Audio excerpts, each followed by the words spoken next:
الحمد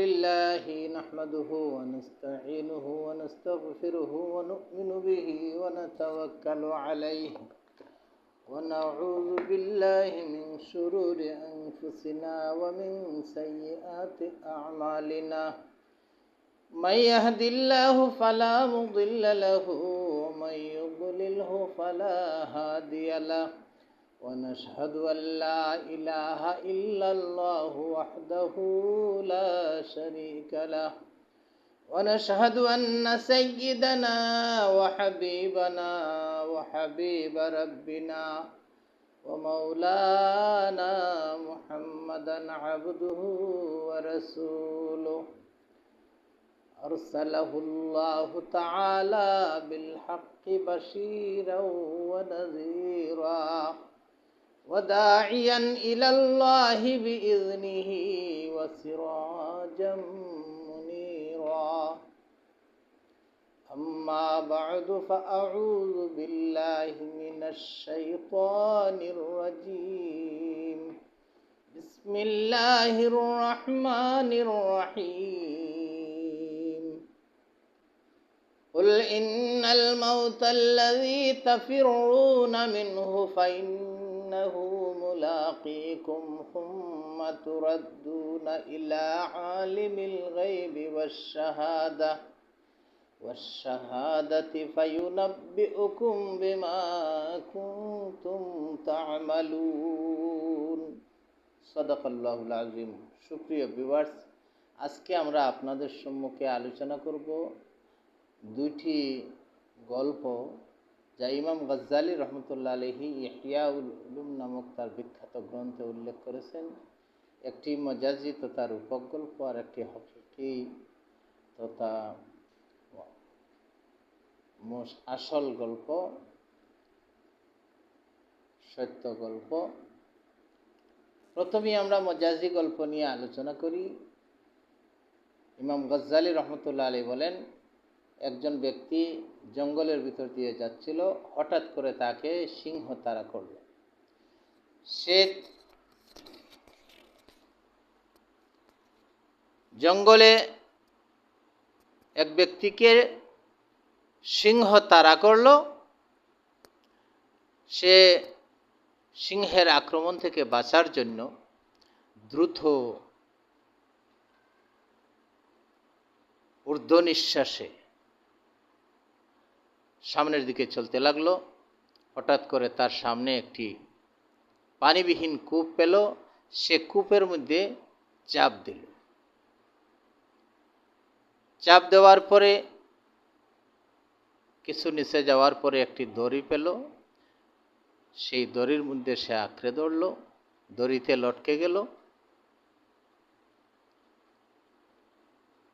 দড়িতে ঝুলন্ত অবস্থায় সে দেখতে পেল তার রশির দুই দিকে দুটি ইঁদুর, একটি কালো ইঁদুর আর একটি সাদা ইঁদুর। তার রশিটিকে দুই দিক দিয়ে কাটতে শুরু করেছে। উপর দিকে তাকিয়ে দেখল সিংহ অপেক্ষমান অবস্থায় আছে তাকে খাওয়ার জন্য। নিচের দিকে তাকিয়ে দেখল অজগর সাপ, বিষাক্ত সাপ নিচে বসে আছে হা করে তাকে দংশন করার জন্য। সুপ্রিয় ভিউয়ার্স, ইত্যবসরে সে দেখতে পেল একটি মৌমাছির চাক, তাতে মধু, সুমিষ্ট মধু টপ টপ করে পড়তেছে। সে মধুর দিকে চাহিয়ে মধু থেকে কিছু পান করলো। সুমিষ্ট মধু পান করার পরে সে কণিকার জন্য ভুলে গেল উপরে সিংহ, নিচে সর্প, জলে কুমির, ডাঙ্গায় বাঘ। রশির দুই দিক থেকে কাটা হচ্ছে। একটু পরেই সে নিচে পড়ে যাবে। সেই চিন্তা সে ভুলে গেল।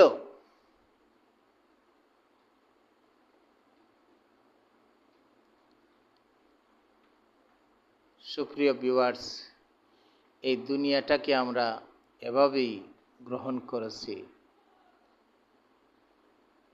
আমরা দুনিয়ার মোহে পড়ে পরকালকে ভুলে গিয়েছি। আমরা ভুল পথে চলছি। গল্পটি রূপক, তথাপিও তার মধ্যে শিক্ষণীয় হয়েছে। ইমাম গাজ্জালী রহমতুল্লাহ আলী বুঝাতে চেয়েছেন যে সিংহটি তাকে তাড়া করেছে, সেই সিংহটি হচ্ছে আজরাইল। নিচে যে সর্প দেখতে পেয়েছে, সেই সর্প হচ্ছে কবর। যে কালো সাপ এবং সাদা সাপ তাকে রশি খেয়ে ফেলতেছে, সেটি হচ্ছে দিন এবং রাত।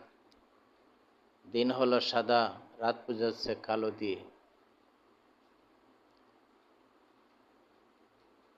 যে মধুর চাক সে দেখেছে, সেটি হচ্ছে দুনিয়া।